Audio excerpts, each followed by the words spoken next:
Welcome back to another episode of Blast from the Past TV, where we look back on beloved TV shows and look back on what made that show so special to begin with.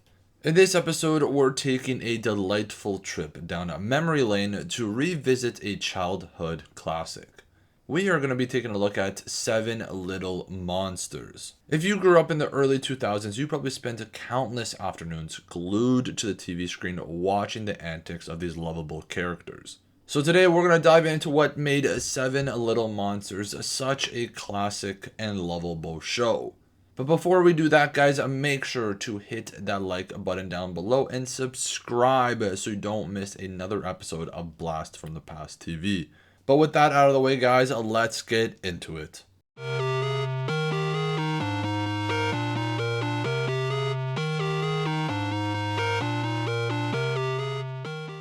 Now, Seven Little Monsters is a Canadian-American animated television series based off the books by Maurice Sendak. He was also the genius behind Where the Wild Things Are.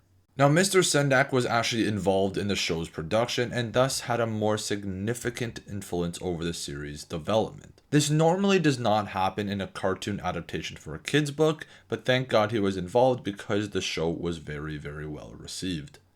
The show originally aired on PBS Kids from 2000 to 2003 with 2 seasons with 40 episodes. It quickly gained a dedicated fanbase for its quirky humor and charming characters. It was produced by Wild Things Productions, Nelvana, Soizu Hong Ying Animation Corporation, Limited for the first 2 seasons, and Philippine Animation Studio.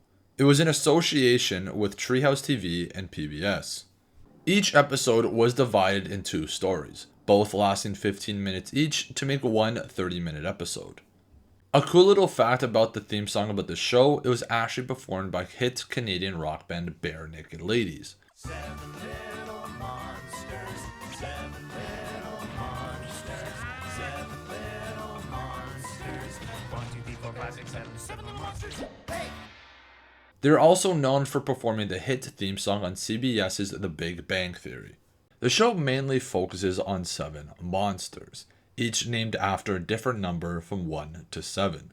All of them have unique physical characteristics and different personalities, which helps separate themselves from each other. Now, the title of the show may be called Seven Little Monsters, but these monsters are nothing but little. They are giants compared to humans, yet still roam around, having fun and making friends along the way. Even though they are giants, they are all harmless creatures and are just trying to do what's best in their lives. Now let's meet the stars of the show. First up, we have 1, the eldest sibling, and acts as the responsible leader for all of them. She's also the only one with wings, and she can fly. 2 follows closely behind, always eager to lend a helping hand, even though he is clumsy at times. He also has a massive nose and can dig holes when he wants. 3 is like the artist of the family. 3 often serves as a teacher in the series who often uses his disguises and his accents to teach the audience and his siblings about different things going on in that episode. Sometimes it's about the ocean, sometimes it's about gravity. It's always a new thing every episode. The different accents he uses and the different pieces of clothing help create an ambiance for that episode. How hard could it be? How hard could it be? In a very short while, these unsuspecting monsters will find out just what it's like. Who are you talking to? No one? Stay tuned.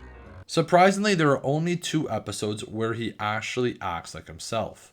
4 is actually sometimes the grouch of the group and can be mean to his siblings. He always wears his iconic purple hat and a yellow shirt with the number 4 on it, and loves using his dry remarks towards his siblings. He likes to play practical jokes on everyone, which sometimes does get him into trouble. Why don't we dress as giant frogs and frighten flies? Buffet! Though no matter how grouchy or grumpy he can be, he is always there for his siblings and will never turn his back on them. Then we have 5, the gentle giant with a heart of gold. With his massive tongue, you can never really understand what he's saying, so he is always around 4 so he can translate for him. He's a childlike creature, and even though he's not the youngest, sometimes acts like he is. 6, she is the ballerina of the group, and she says she is the most beautiful monster out of the bunch. Sometimes she can act like a drama queen, though she does seem to know a lot about beauty stuff and fashion. 6 was into fashion and ballet from a very young age and helped her develop into the character she is now. For some reason, she even speaks with a Brooklyn accent. How very mysterious. A mysterious envelope left by mysterious person. Mysteriously. And last but certainly not least, 7. 7 is the youngest and most endearing member of the Monster Clan. He is the tallest of his family and has the ability to unscrew his head and throw it wherever he wants. Despite his appearance, he is the most gentle of the monsters. He is like a semi-robotic Frankenstein beast monster with white pale skin. And when he talks, for some reason he does remind me of a vampire. 99, 100. Ready or not, here I come. Hang on a moment. Oh, now, this isn't entirely fair. Now all 7 of these monsters are held together by their strong and independent mother, who is always there for them, always making sure they stay out of trouble. Their mother doesn't really have a name, they just call her Mom, and doesn't really have a detailed origin. They say she comes from the old country, though it is never really confirmed. There have been hints that this may mean Russia or some other Eastern European country. Now what sets 7 Little Monsters apart is its heartfelt exploration of themes like friendship, family dynamics, and the importance of embracing differences. Each episode is not just a source of entertainment, but also a valuable lesson for young viewers, teaching them the significance of empathy and understanding others. Now I remember every morning this show would be on and I would always be glued to my TV screen. Even when I was sick, for some reason, I just always loved watching this show. It was funny, the characters were very likable, and you just want to be part of the fun they were having. The animation for its time was actually very well done. Great bright colors, smooth animation, and quality overall visually was great. And for a show that started in the early 2000s, it actually holds up really well. Even though 7 Little Monsters concluded its run over 2 decades ago, its impact continues to resonate with old fans and the new ones that find the show. And that's what I love about doing this type of series. If you completely forgot about a show, this series helps you to remember it and what you loved about it. And if you've never heard about that show, this gives you a chance to actually understand what it's all about and maybe dive into it a little bit. But there you have it, folks, our nostalgic journey through the whimsical world of 7 Little Monsters.